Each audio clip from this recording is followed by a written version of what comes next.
E que risco é esse, Oswaldo, afinal? É o risco, meus caros, é o risco do aumento de tributo. É um risco hoje latente no Brasil o aumento da carga tributária. Vocês estão acompanhando muito aí os noticiários. O aumento de tributo, a necessidade de aumento de tributo é uma constante no nosso país, sempre foi uma constante. Então, isso foi agora de uma forma mais agravada por conta da pandemia. Então, os estados, os municípios e o próprio governo federal estão tentando a todo custo tentando aumentar os impostos, né? E a gente está vendo isso, viu isso recentemente no Rio Grande do Sul aqui, com relação à ICMS, que baixou, mas acaba a arrecadação do Estado aumentando. Mas a gente está vendo a penúria que os estados estão passando, buscando receita. E não é diferente com a herança. Não é diferente com a herança. Recentemente, questão de 6 meses atrás, a organização OCDE, que cuida do comércio, do desenvolvimento dos países, o qual o Brasil é signatário, recomendou aos países que aumentassem o imposto da herança para fazer frente aos custos que foram acrescentados em razão da pandemia. E então isso acaba ganhando força nos bastidores da política brasileira. E eu vou mostrar a vocês o porquê disso. Eu peço licença aqui para dividir um slide com vocês, como funciona isso, como funciona o imposto da herança e por que é muito fácil, está muito fácil do risco dele aumentar, tá certo? E vamos lá. O que fazer, então, diante do risco, ou melhor, da certeza que o imposto da herança vai aumentar? Porque ele vai aumentar. Nós não sabemos quando ele vai aumentar, mas por se tratar de Brasil, nós sabemos que ele vai aumentar sim. E, meus caros, eu vou explicar para vocês como é que funciona. O imposto da herança, ele é o chamado ITCMD, que é um imposto que ele serve tanto para herança quanto para doação. Aqui no Rio Grande do Sul, a alíquota dele para doação é de 4%. Agora, para herança, a alíquota dele varia de 3% até 6%. Para vocês terem uma noção, um imóvel em torno de R$800 mil, 700, 800 mil reais, já paga 6% em um inventário. E isso é muito comum, como nós vimos, né? Isso não é exceção, isso é muito comum de acontecer. Então, fiquem ligados nisso. O imposto da herança, aqui no estado do Rio Grande do Sul, ele é de até 6%, muito corriqueiramente aplicado essa alíquota de 6%. Então, ele é um imposto de competência estadual e a sua alíquota máxima ela é estabelecida pelo Senado Federal. É uma resolução do Senado Federal que determina a alíquota máxima do imposto da herança. E a alíquota máxima hoje no país, que os estados podem aplicar hoje, é de até 8%. E nós já estamos vivenciando alguns estados fazendo movimento no sentido de aumentar o imposto ao teto, ao limite de 8%. É o caso de São Paulo, é o caso do Rio de Janeiro, o nosso vizinho Santa Catarina também é uma alíquota bem salgada. O estado do Rio Grande do Sul ainda não fez esse movimento, mas tratando de finanças, a gente sabe que o estado está com uma dificuldade financeira muito grande. Não é de se surpreender que em algum momento, inclusive tratando da época em que a gente vive, pré-eleição, que o próximo governador possa, inclusive, tentar aumentar essa alíquota de 6% para 8%. Então, é muito fácil disso acontecer. Uma resolução do Senado Federal, ela é muito fácil, ela não é lei. Ela não é lei. Então, para ela ser alterada, basta que os senadores decidam por alterá-la. É muito simples disso acontecer. E, como eu falei, já há um movimento dos estados em mudar a alíquota que aplicam para o limite de 8%.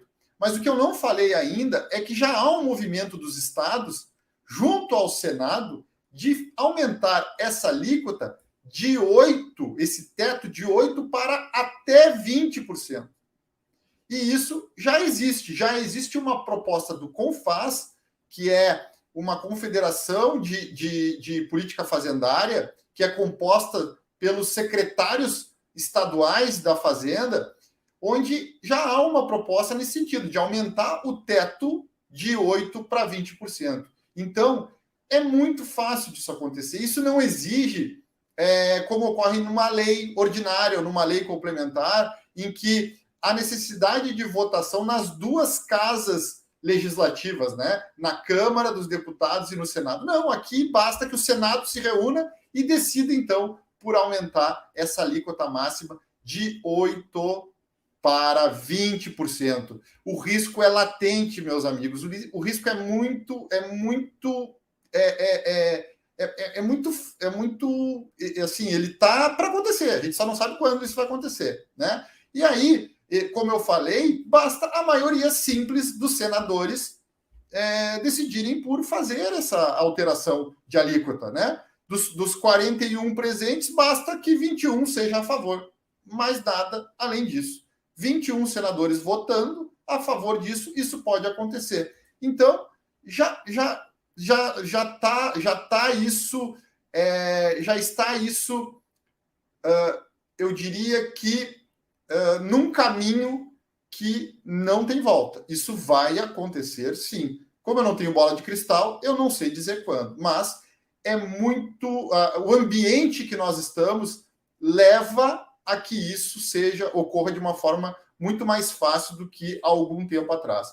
E, além dessa questão da penúria dos estados, que é um motivo financeiro, vamos dizer assim, há também outros argumentos muito fortes em relação ao aumento, à vontade de aumentar o imposto da herança. Porque, além de eu ter dito para vocês que é uma recomendação do OCDE, se nós compararmos o Brasil com o restante dos países do mundo, o Brasil, por incrível que pareça, é um dos países que menos tributa. Apesar de, no exemplo que eu utilizei na palestra de ontem, ficar muito claro para vocês que o inventário poderia consumir em torno de até 40% do valor do patrimônio herdado, o Brasil ainda é um dos países que menos tributa. E eu vou mostrar por quê. Olha aqui, o imposto da herança pelo mundo. A França cobra 60%. O Japão, 55%. A Alemanha, Suíça, 50%. Inglaterra e Estados Unidos, 40%. O Chile, o nosso vizinho aqui, o Chile, cobra 25%. E o Brasil cobra 8%. Então, meus amigos, isso assim, esse argumento ele é muito forte. Ele é muito forte. E aqui vocês conseguem perceber por que eu falei ontem que o sistema de holding familiar ele é muito difundido em vários países. Eu usei o exemplo dos Estados Unidos, né? Mas em outros países da Europa. Por quê? Porque o imposto da herança é extremamente caro nesses países. Extremamente. Então, já é comum as famílias se organizarem previamente e colocar os seus bens dentro de uma estrutura empresarial de forma a protegê-los. A protegê-los de quem, Oswaldo? Principalmente do Estado. Principalmente do Estado, que é quem abocanha a maior parte desses recursos, dos recursos do patrimônio da família. Então, aqui já está clara uma demonstração de como é fácil argumentar no sentido favorável ao aumento do imposto da herança, e é isso que a gente não pode estar sujeito. A gente não pode estar sujeito. Por quê? Porque se a gente se planeja, nós acabamos nos prevenindo. E prevenir não é remediar. Prevenir é trazer economia, trazer segurança, evitar o sinistro, evitar o dano, evitar o problema, que é os custos do inventário, conforme eu falei. Além disso, meus amigos, é um argumento que eu reputo totalmente equivocado, mas há uma ideia introjetada na cabeça da maioria das pessoas que é muito fácil de ser utilizada pelos políticos, que é a frase de que o imposto sobre herança é um tributo que penaliza só os mais ricos. Isso está totalmente errado. Por quê? Porque a gente viu aqui que, na verdade, quem é mais penalizado pelo imposto da herança é aquele que tem pouco patrimônio e que acaba tendo que se desfazer do seu bem unicamente para pagar esse imposto maldito, né? Claro que quem tem mais valor acaba pagando mais. mas quem tem mais também tem mais para sobreviver, tem mais para se manter, acaba tendo outras fontes. Então, esse é uma frase que eu diria que é totalmente equivocada. Olha, ela chega a ser maldosa, ao meu ver, tá certo? E ainda não é só isso. Além dessa proposta que eu acabei de falar para vocês, de que o CONFAS, né, já tramita no âmbito do Senado uma proposta de aumentar de 8 para 20, há também propostas legislativas, no sentido de que a alíquota aumente de 8% para 16%. Ainda que baixe de 20 para 16, nós temos aqui um grande aumento, é dobrar. No mínimo, o que eu diria para vocês, no mínimo vai dobrar isso. Só não sabemos quando isso vai acontecer. Mas o fato de nós não sabermos quando isso vai acontecer, não quer dizer que nós não tenhamos que nos preparar para isso, que nós não tenhamos que estar preocupado com isso. E é exatamente esse o propósito que me leva a ter feito a palestra de ontem, e a estar aqui falando com vocês sobre os problemas do inventário, as mazelas do inventário, porque a carga tributária ela vai aumentar e a gente tem que estar preparado para isso. A gente não pode se sujeitar a isso. Então, quem procrastinar, quem desconhecer esse assunto, que não é o caso de vocês, e quem procrastinar uma decisão sobre a avaliação, sobre a necessidade de avaliar uma estrutura alternativa ao inventário, vai acabar correndo um risco desnecessário de ter que pagar mais.